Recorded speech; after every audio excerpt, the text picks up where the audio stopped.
I'm Jake Sanderson. I'm Tim Stützle, and you're listening to the Locked On Senators podcast. You're Locked On Senators, your daily podcast on the Ottawa Senators. Part of the Locked On Podcast Network, your team every day. You are listening to the Postcast, presented by the Locked On Senators podcast and, of course, our friends at the Glebe Central Pub. Visit the Glebe Central Pub at 779 Bank Street, and the 4-game homestand is coming up for Ottawa, so get your tickets to the Sens shuttle, $17 round trip. They also have a shuttle going to the PWHL Ottawa game on Friday. You'll be able to hear Cheryl Pounder on the call if you're watching that game. She'll be on this show tomorrow. But now we get to the Postcast. I'm Ross Levitan alongside Brandon Pillar and at Lalime's Martian after a 4-3 Ottawa Senators shootout loss to the Anaheim Ducks, the first shootout of the season. And Pilsy, I know everybody knows how I feel about the shootout, so let's talk about how the Sens got to that point. Well, this was a back and forth game with lots of quick momentum swings. I mean, we're used to the Ottawa Senators being the ones completely giving all the momentum away, but they were able to snatch some back in this one too. Like Anaheim with that quick goal at the end of the period with 6 seconds left. But luckily, the Ottawa Senators tie it up with 37 seconds left. And then there was another opportunity where Anaheim gets ahead, and then a minute and 9 seconds later, Ottawa tied it up too. So a lot of back and forth, and I thought both teams did a good job of dominating for small segments of each parts of the game here. Martian, I feel like the last few postcasts outside of the 2-game win streak, even though the San Jose game wasn't emphatic by any stretch, we've been pretty negative, down bad about the way this team's been playing. How'd you feel overall tonight? I still didn't feel really great about it. I think the goaltending was a lot better. I thought Linus Ullmark had a solid game. And one other thing I wanted to point out was the refereeing tonight kind of went our way for once too, which was something that felt a little bit different as well. And guys like Nick Cousins came to play, so that's good to see. But other than that, I mean, it's a little bit more the same. Almost, it felt like to me. I don't know. I just didn't have a great feeling the entire night. There was moments where I was like, oh no, here we go again. One thing you can't say about Ottawa tonight is that they quit. They were down 1-0, they were down 2-1, and they were down 3-2 in the third period, where I had feelings of the LA game, the early goal in the third period, where it just felt like the momentum was gone after that. So credit to the Ottawa Senators for battling back. Nick Cousins, with his best game as an Ottawa Senator, bar none, gets the goal, gets an enormous takedown in a fight. One, before even the fight, the fact that Pinto got crushed by Radko Gudas, who was all over the ice tonight, but then was able to then lay a clean hit and was like, okay, tit for tat, like all good. Former teammates, by the way, with the Florida Panthers, if I'm not mistaken. I think so, yeah, 2 years ago when they lost in the Stanley Cup final. But you go to what Nick Cousins brought tonight, it was hopefully a step in the right direction for the depth on this team. Now we go to our boots on the ground report, where we bring on Gab LaFrance. I hope I pronounced that right. Gab, how are you doing today, man? You got it dead on, guys. How are you doing? Hey, fantastic. So am I right that you did 3 for 3 on this trip? Yeah, I did. San Jose, barely edged out that one. Got smoked in LA and then couldn't pull off the shootout here. So at least you got to see one win, albeit they didn't play their best. But what was the vibe in the arena like tonight? Tonight, oh, man, it was pretty empty, as you'd expect on Anaheim on a Sunday night. But honestly, the Anaheim fans can bring it. They got some loud. I mean, the horn is so nasty. Which of the games that you were at were there the most Sens fans? Surprised at the amount of fans in San all grouped together. I'd say a bunch of them were going to all 3 games just like me, so it felt pretty much equal. But yeah, San Jose had a good amount of fans for sure. Oh, I like that. So we always do our Sens Central standouts. Gab, what's yours tonight? Who was the number 1 standout on Ottawa? It's hard not to give it to the guy with 2 goals, but I want to say Stützle just brought it again. That guy just skates. He skates. He's one of the only guys that isn't out to lunch. But yeah, you got to give it to Stu. Okay, I like that. Gavin, where's your panic meter at right now? After a 1-1-1 trip, where are you at? I was really hoping for a boost for the flight home tomorrow, but 500 just doesn't cut it, does it? Not in this league. Not when you've given up a few that you deserve to win earlier on in the year.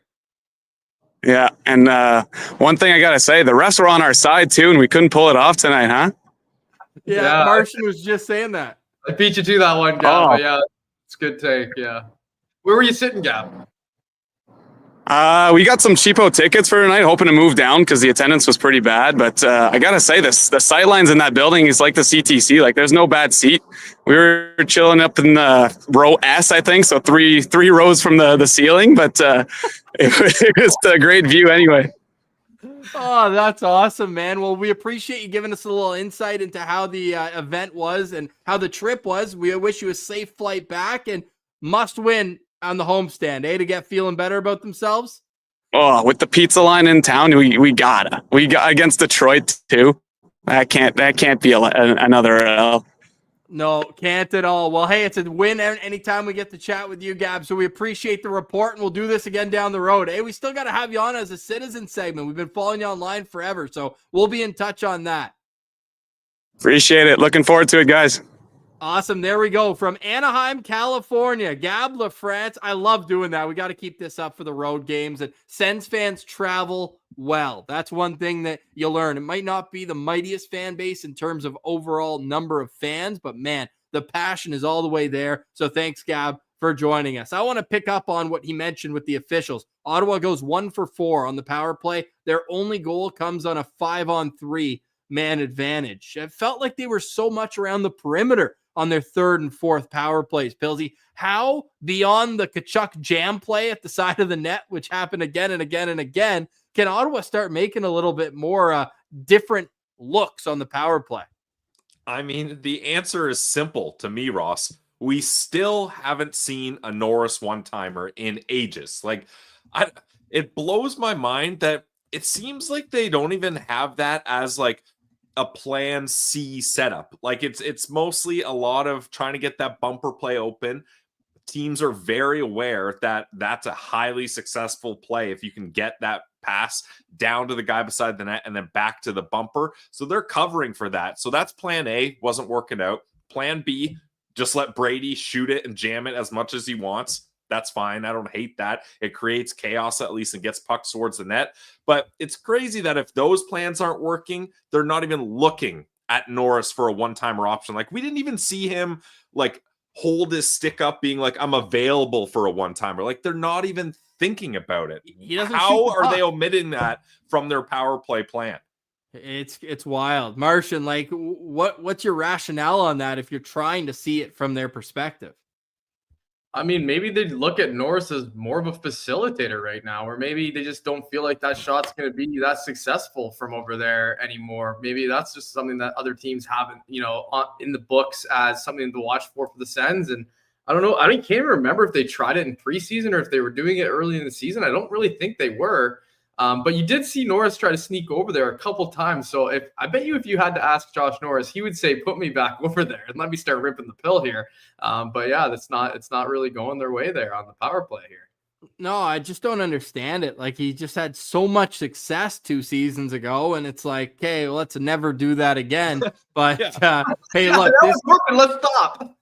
let's never, ever go back to it. Look, 4-3, you look at that, you see a loss, you're like, that sucks. But the way this game played out, the first 2 periods, didn't love the fight, the pushback. I respect this game by the Ottawa Senators. I wish that overtime goes 10 minutes. I think it's a sham that you only get 5 minutes of 3-on-3. I think we'd see the percentages of shootouts drop all the way down. And I get the teams can't be in that same spot for a long, long period of time. I get it, but just play 10 minutes. It's 5 more minutes, and there's barely any whistles in overtime as is. I think we would have had a winner. And I mean, Anaheim did have the better chances in overtime outside of Thomas Chabot hitting the post short side on Lucas Dostal. Great goaltending matchup tonight. Dostal faces 31 shots and Linus Ullmark faces 35 in this game. Both teams get a goal on the power play. Anaheim 1 for 3, Ottawa 1 for 4. The Sens snap back 51.6% of the faceoffs. Ottawa blocks 19 shots to 18 for Anaheim. The Ducks hit Ottawa 31-20, and the expected goals at 5-on-5, 52% for the Anaheim Ducks. Martian, is there one area of this game you want to focus on as what was a big separator? I can't think of anything off the top of my head other than that, maybe it was just being on home ice for Anaheim. I think just having their crowd on their side might have been the thing that got them over the top. I really can't think of one thing that was the big separator for us here. Well, I mean, it was a physical game. You stumped me, Ross. Nice. I love doing that. Well, what I'll bring up then is how the physicality ramped up in the third period. There were a bunch of big hits. I thought that you could have. I get that the refs like to put their whistles away, and they were already pretty pro Ottawa, but I thought Pinto took a pretty hard board behind the net there towards the end of the game, and he was flying. Look, we've been on the depth, guys, so I think before we get to our first break, we are going to give some standouts, but I think in general, you can give a standout to Michael Amadio, great assist on the Nick Cousins goal, his first point in 9 games. Cousins gets his first goal in 14 games, and Shane Pinto did everything but get on the score sheet tonight, especially in the third period. How many times did he lead the rush? And it felt like he woke up. So hopefully that's a precursor. We know that Pinto's had a ton of success in his career against the Detroit Red Wings. Pulling up his stats right now, Shane Pinto in his career against Detroit has, I thought it'd be more, 3 points in 5 games, but he had that overtime winner last year. Remember where he went bashing himself into the boards there? That's what made me think of it. But hopefully this is a precursor of more to come from Shane Pinto. Yeah, we need Pinner to boost his game. I don't know if I would go as far as giving him a standout, but certainly he's looked better than he has in past games, but he's now sitting on an 11-game point drought. So, Pillsy, that's why you're saying it's a good thing I'm bringing him up now before our Sens Central standout segment on tonight's show. Yes, sir. Yes. Well, let's get to our Sens Central standouts, but first, a word from our friends at the Glebe Central Pub. Martian, do you have a good time at the Glebe Central Pub when we went for the home opener? I have a great time every time I go there, and I've been there a couple times since that home opener, buddy, and it's always a great time. So, yeah, I highly recommend the Glebe Central Pub every time. Yeah, it's just a good, local, you go in there and you see the same guys at the bar. It's one of those places just if you really wanted to make a bar feel like home, that's a good one. And, the dark paint, too. It's got, the dim lights a little bit. It feels like you're walking into, a hole-in-the-wall pub. But then you get there and the menu's elite. You get great drinks, great food. They've got different events throughout the week. They've got live music there. They've also got, a ton of live music. You can see their schedule on their website. They also, of course, have the Send shuttle. That's what we love to bring up because the vibes on the shuttle are immaculate. And they've got a shuttle for December 5th against Detroit. They've got a shuttle for December 7th against Nashville. They've got one for the game against the Islanders and the Anaheim Ducks. That is all 4 of the games on this homestand, plus the PWHL Ottawa game on December 6th, the Friday there. So you put that all together, $17 round trip. It is the best deal going. So get your tickets online, GlebeCentralPub.com. Chat, can you tell me how much the vibes cost at the GCP?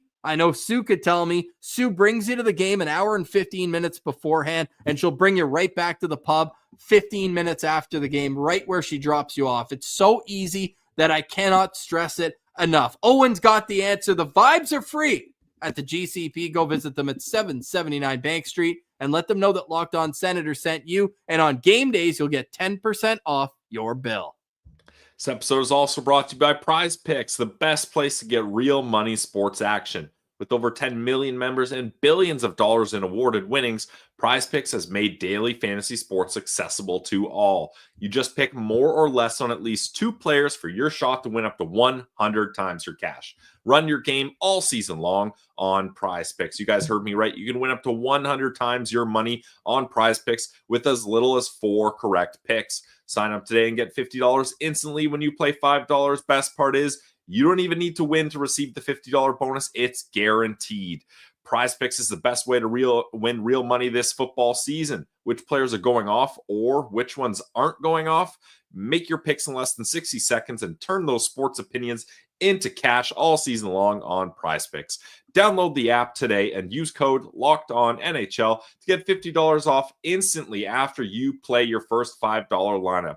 That's code LOCKEDONNHL to get $50 into your account after you play your first $5 lineup. PrizePicks, run your game. Welcome back. It's the Postcast. I'm Ross Levitan. That's Brandon Pillar, and Lalime's Martian is with us as well. You can follow all of our socials below, and please subscribe on YouTube. The road to 10K is underway, and when we get there, it's not our accomplishment, it's everybody's. All the citizens out there that have been a part of it, we appreciate the heck out of each and every one of you that ride and die with this Ottawa Senators team. Tonight is the 236th Postcast. We are your team every day. This is the 9th episode of the pod this week, and we appreciate you being a part of the ride. Looking at the stats in tonight's game, of course, Brady Tkachuk leading the way with 2 goals for him. The captain bringing it with his 12th and 13th tucks of the season. Tim Stützle gets his 20th assist on the year. And in the third period, Nick Cousins' second goal as an Ottawa Senator tied this game 5 minutes and 46 seconds in, which was just a minute and 9 seconds after the Ducks took the lead. Frank Vatrano had 2 goals for the Ducks. Jackson Lacombe with the other one for Anaheim. Brady Tkachuk tied his own franchise record for most shots on goal in a game. It's the 5th time that Brady Tkachuk has had 12 shots on goal. Jason York also did it once back in the late 90s. 12 shots for the captain. Martian, am I leading you into your Sens Central standout? Yeah, you know I am, Ross. You know I'm going there. Gab said it. He said it's hard not to take the guy with 2 goals. Well, it's easy to take the guy with 2 goals. And Brady Tkachuk was just a leader out here tonight, boys. He was awesome. Like you said, 12 shots on goal. That's just ridiculous. He's coming for that record, Ross. He's gonna break that thing one day. It's only a matter of time. When he has nights like this where he's banging away at the side of the net, getting multiple shots in one shift. Love to see it. And then, the nice deflection goal for his first one. And then the second one was just classic Brady Tkachuk as well. Nice little tuck there. So for me, Brady just had one of those games where he was trying to take the bull by the horns and take over this thing. And then also just the grumpy interview was hilarious in that first intermission with Gord. And he was not having it. Let's just say that. You could tell he was a bad question away from ripping that headset off. And I thought when Gord goes, well, how? And Brady was I think he was maybe a little bit surprised that he got such a short, hard-hitting question like that. But he did a good job answering that. And then he comes out that next period and he scores immediately. That's just what Brady Tkachuk does. We're blessed to have this guy. He's unbelievable. So I got to take Brady Tkachuk here. He also had 2 block shots, only credit for 1 hit. But yeah, he was doing his thing out there. I love when he's mixing it up with Radko Gudas. I think that captain on captain action always gets everybody excited. I was actually kind of calling for a captain on captain scrap before the game. I thought that would have been a good call. And the way Radko Gudas was running around out there, I don't think we were far off from it. But yeah, Brady Tkachuk, solid 20 minutes and 9 seconds on ice. 2 great goals. So gotta go with the captain here. Maybe next week. The Ducks are in Ottawa in a week. Yeah, maybe some of that stuff rides over into the next game, and we can get some of that. Yeah, and Brady Tkachuk just continues to chug along here as he now has 19 games where he has at least a point out of the 24 games so far. So for anyone that is even thinking about speaking negatively about Brady Tkachuk or getting even crazier than that, just calm down. Brady Tkachuk is doing quite all right. I thought he was going to get the game winner and get a hat trick in this game. That just felt like the hockey gods were going to gift him that, and that would have been such a morale boost, but doesn't happen for the Ottawa Senators. No, it doesn't, but Brady was all over it tonight. Great game from the captain. Great choice as our first Sens Central standout. Pilsy, you're up next. Look, I'm going to go with Linus Ullmark, my guy, number 35 here. I thought he had a really good game. He was making glove saves. I thought down low, he was really good. Like the one goal, I believe it was the second goal. The second goal is Jackson Lacombe banging away and nobody came back. Yeah, like Allmark makes a good save, rebound, stretches out to make another pad save, and no one's there, and Lacombe just tucks it in. Like, that one was not on Allmark. I thought he was really good. I don't know statistically how well Allmark is in the shootout, but the Ottawa Senators didn't really have strong attempts offensively, so I'm not going to put the shootout loss on Allmark, but I thought this was a strong performance from him, and he gave this team an opportunity to win for sure, as he gets what does he finish with shots here? 31 saves and 34 shots, so a 912 save percentage. That's trending in the direction we want to see from Linus. Wow, they took one away when we made the graphic right after the game. It was 35 shots. They robbed our boy, but one save I want to key in on. How about the one where the bouncing puck got caught in the lights? Oh my God. And all of a sudden, he's making a 10-bell saves. Dude, that was so funny too, because like Noodles obviously is a goalie too, and he's on the broadcast, and he was losing his mind over it because he's like, "Oh, that kills me! Like if that would have gone in, that would have been horrible." But yeah, it was so funny because he's like looking around, he's looking in the corner, and the next thing you know, he just sees it in his peripheral and makes a big glove save on a bouncing puck that had no business even having a chance. Amazing. Great call, Linus Allmark. And I feel like we're taking a step down. I think those two guys were definitely the best players for the Ottawa Senators tonight. So I'll give Nick Cousins a little stick tap based on the goal that tied this game up and sent it to overtime ultimately. And how about the preparation, knowing that Jansen Harkins was going to come at him? He wasted no time saying, "One punch, pack your lunch." And Dick Harkins went down. He threw one more and then looked. He's like, "That's all you're going to give me?" Yeah. Like, I came to dance, man. You didn't even let me through the front door. Let's go.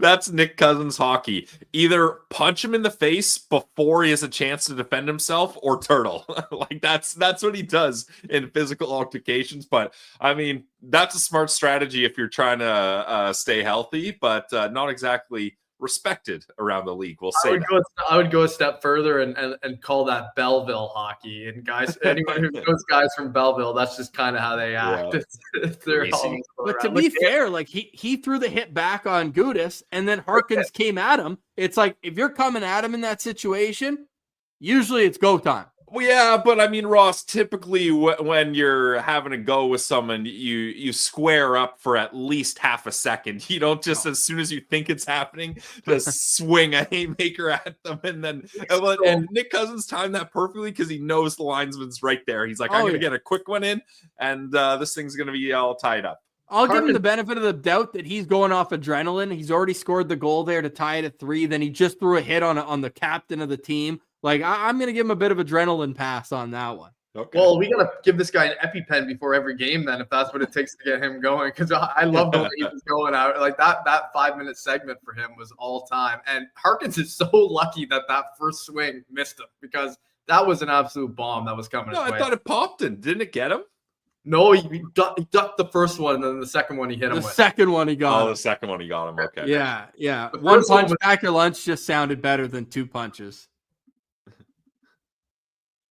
By the way, that line, new look line, and I disagreed with the move taking Cole Reinhardt out before the game, but that line was the Ottawa Senators' second best in terms of expected goals percentage tonight. The line of, let me pull it up here. I've got so many tabs open right now. 61% expected goals tonight for the Pinto Cousins Amadio line. So credit where it's due. The top line, though, in expected goals, how about 92%? When Norris, Kachuk, and Batherson, their throwback Thursday this week in Ottawa, maybe you keep that kid line together. They certainly looked like they controlled the play, especially, of course, in the third period. So those are our Sens Central standouts after a 4-3 shootout loss for the Ottawa Senators against the Anaheim Ducks. On the other side, we got to ask Pilsy. He turned the panic button on. He didn't press it, but he turned it on. We'll ask an update of where the panic button is after the Senators get 1 point in Anaheim and 3 out of a possible 6 points on the California road trip. That's next. You're listening to Locked On Senators. The Postcast is brought to you by FanDuel. FanDuel is the official online sportsbook of the Locked On Podcast Network, and it's America's #1 sportsbook. And right now, new customers can bet $5 and get $150 in bonus bets if you win. The FanDuel Sportsbook app, it gives you everything you need to place live bets on the NFL all in one place. So when you get a hunch in the middle of the game, you can check out the latest stats, view live play-by-play, and so much more on the same page where you place your bets. It's easy. Just visit FanDuel.com today, and new customers will get started with $150 in bonus bets if you win your first $5 bet. That's FanDuel.com.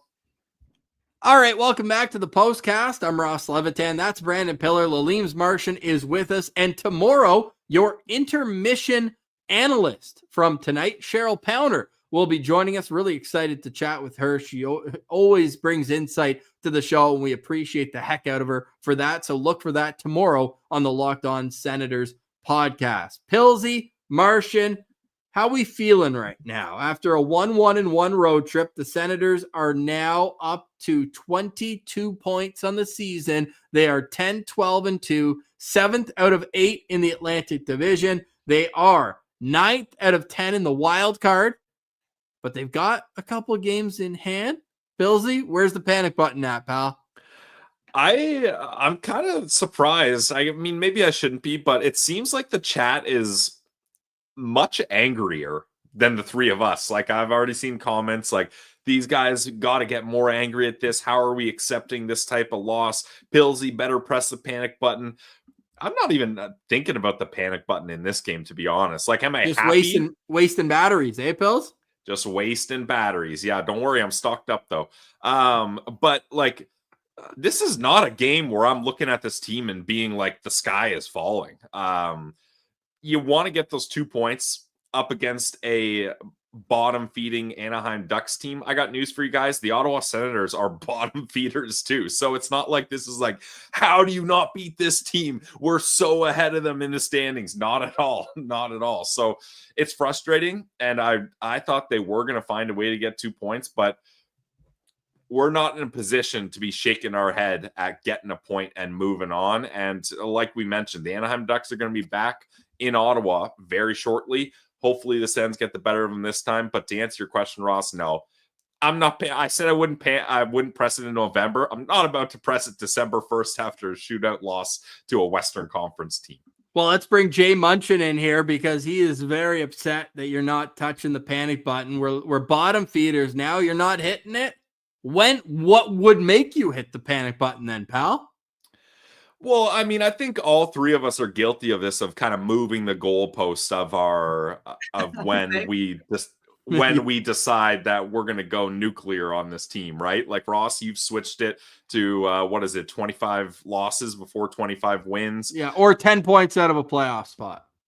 Okay. I'm looking more at the Christmas break before I put a real judgment on this team. Martian, I'm not sure where you're at, but like, it's just too early to panic for this team. I gotta believe that they find a way to do it. I'm liking what I'm seeing from players that you want to see do better. Most specifically, Ullmark has really impressed me as of late. So I don't know. Like, we have to move the goalposts. Like, we can't. It's been so many years of just being like, season's over in November. And I mean, the seasons were over in November. Shout out to the haters. The haters are right on that one.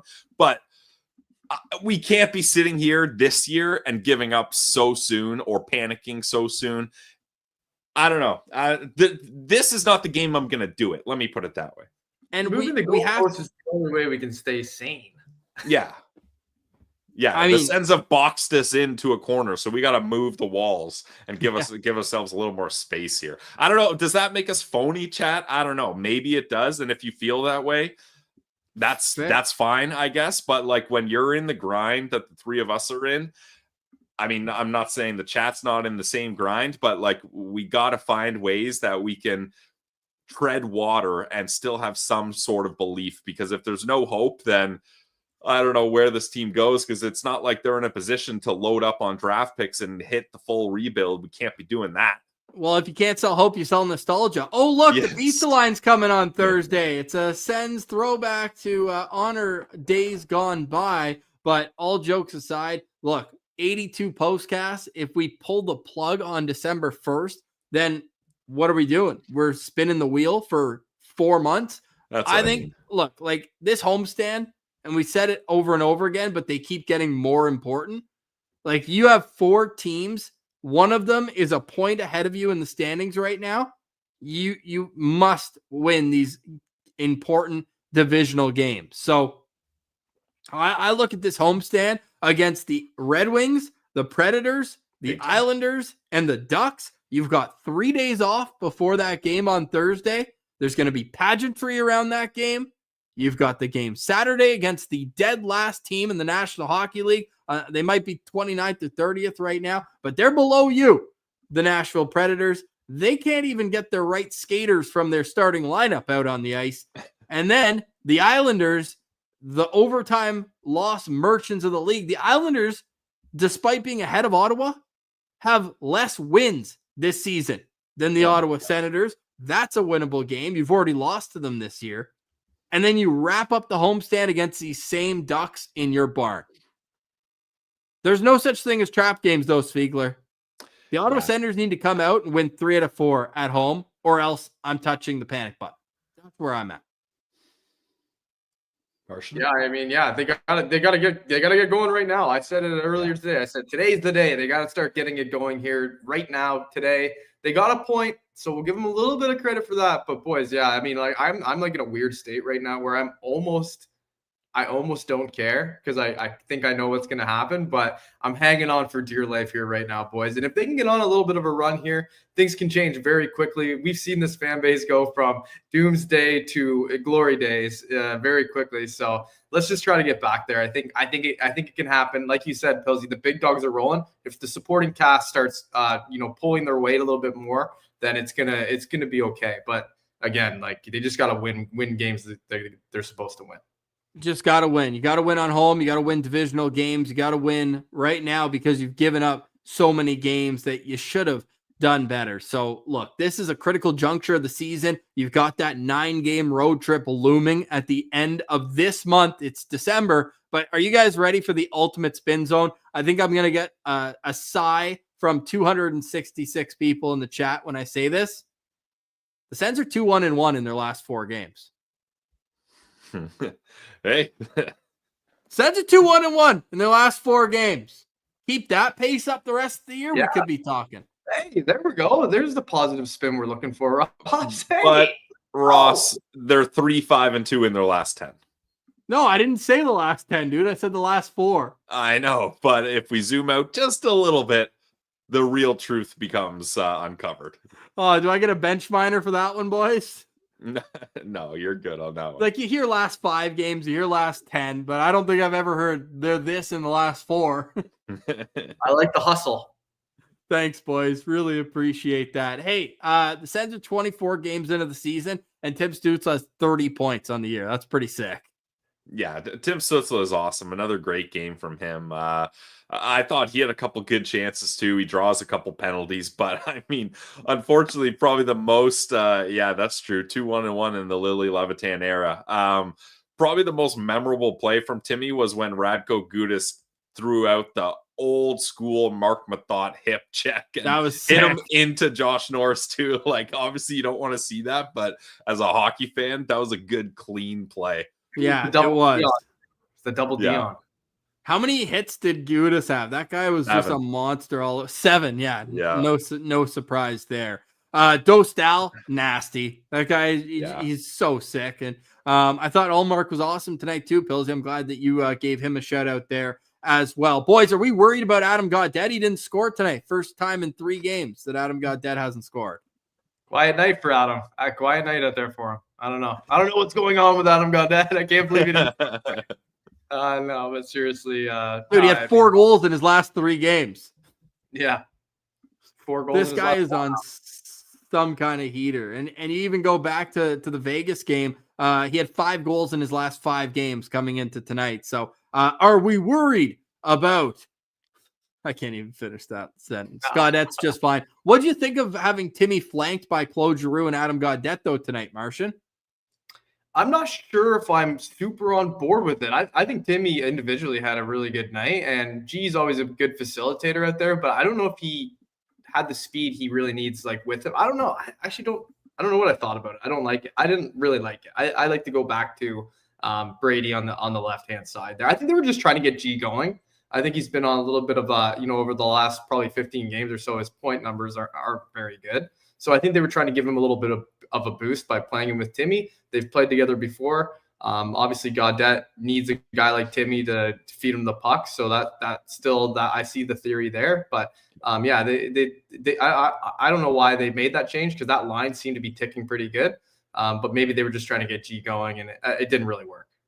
But on the flip side, though, Ross, like you mentioned, that Norris, Brady, Batherson line was clicking. So it's unfortunate that when the Sens tinker, it seems like they get a boost somewhere, but then where they made the change to get that other boost, it goes down a peg. It's like one step forward, one step back. Like they cancel each other out. It seems like every time they try to make some sort of line change. Yeah, I just liked what the Norris Tkachuk Batherson line Same. brought tonight. How about caged Batherson? How do we feel about that after taking a puck to the face the other night? He looked like a classic puppy gets stung by a bee face. Like when they showed him coming in the walk-in in his suit, his face was fully red. And hey, I thought he played pretty confidently out there with the cage. He was driving the play. I thought he actually had a really good game as a part of that line.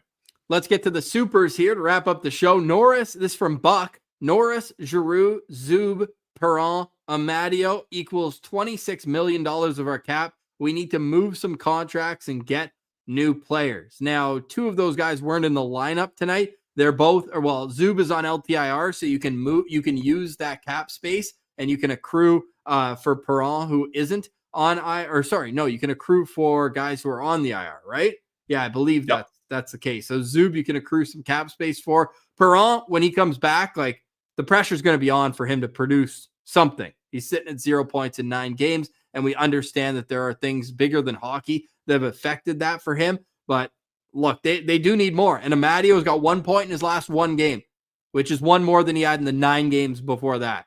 I've been probably the most vocal about Michael Amadio needing more from him. So hopefully he can feel a bit better about himself after an assist tonight on the game-tying goal. Nick Cousins, you could throw in that. I know he doesn't make any money, so Buck's not mentioning the Cousins in this conversation. However, I agree with you. You need more out of those players. I just hope it comes in Ottawa. Sens fan in Van writes in, thrilled that they showed up for the third period. Playoffs if they keep that up. It's as simple as that. Also, we miss Martian's Lennon Sgt. Pepper's stash. Sad face. Martian, would you like to address the media about your stash? Sure. Yeah, I just decided it's December 1st. It's time to let her go. I was loving it. Let me tell you, I was enjoying it, but it was time. Yeah, I had a couple moments during the Patriots game today. Patriots fan over here. Sorry about that, but yeah, they missed that field goal attempt, and I said, I'm taking it off. It's gone. So there it goes. Ottawa man makes facial hair decisions based off New England Patriots game. Classic. Yeah. And on the flip side, Pelsey, it's December 1st. You're keeping it? Look, I've started to like it. I see a couple people in the chat that said, Pillsy, it's December, get rid of that thing. But yeah, the lights are on at the club, pal. Yeah, seriously. But I'm coming around to it. I don't think I'm going to be a permanent 24/7 mustache guy, but I'm going to let it linger around a little while. The old soup strainer. Well, unlike Martian, who started early, you started a couple days late, so you're still in the 30-day November period. Yes, yeah. I got about 3 days grace period here, so I'll work with that. Here's what we're going to do. You're keeping that until the Sens' next regulation loss. Regulation loss? How about a regulation win? You want to get rid of it after a win? Yeah. That seems wild. Don't you keep superstitions?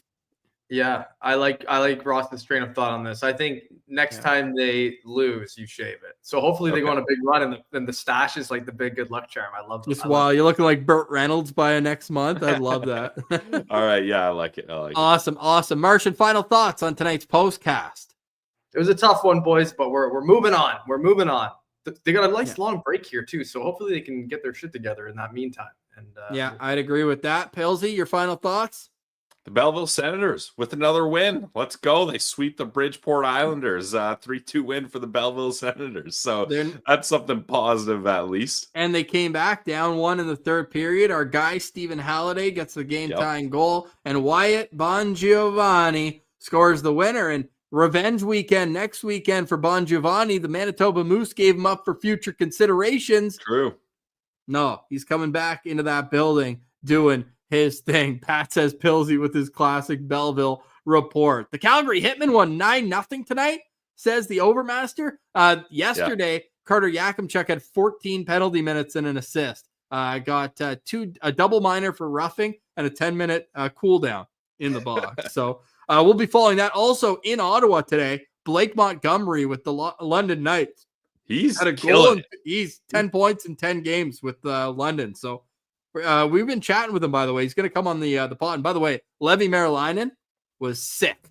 Not tonight. It was Subban tonight, but in yesterday's shutout win, I watched the highlights, man. Some 10 Bell saves. That's a Belleville report. But tonight for the Ottawa Senators, it was a 4-3 shootout loss. Abolish the shootout. I absolutely hate it. And I always make sure to tweet that out before the shootouts because I don't want it to be like, oh, you're poopy pants because the Sens lost the shootout. The shootout sucks whether the Sens win or lose. And I saw some people saying, hey, Brady scored twice in the game. Why not go to him in the shootout? I think he was the third shooter. Well, with that, he's taken 8 shootout attempts in his career, and he has 1 goal in 8 shootout attempts. By the way, Zegras is now 11 for 19 in the shootout. So say what you want about him in game, but that guy's automatic in the shootout. He was skills tonight. Competition guy. Yeah, big skills competition. Yeah, TikTok hockey star for sure. Trevor Zegras. But look, the Anaheim Ducks get the extra point tonight. The 2 teams will meet again next week at the Canadian Tire Center. But Ottawa's got 3 home games to worry about before that. That game is on December 11th. Tonight we say goodbye. Thanks so much in the postcast. It is our pleasure being here after each and every Ottawa Senators game. Let's get some GSGs in the chat on the way out of here. For @Lalime's Martian and Brandon Pillar, I'm Ross Levitan. Look for tomorrow's Locked On Senators podcast around noon Eastern time. We're a part of the Locked On Podcast Network, your team every day.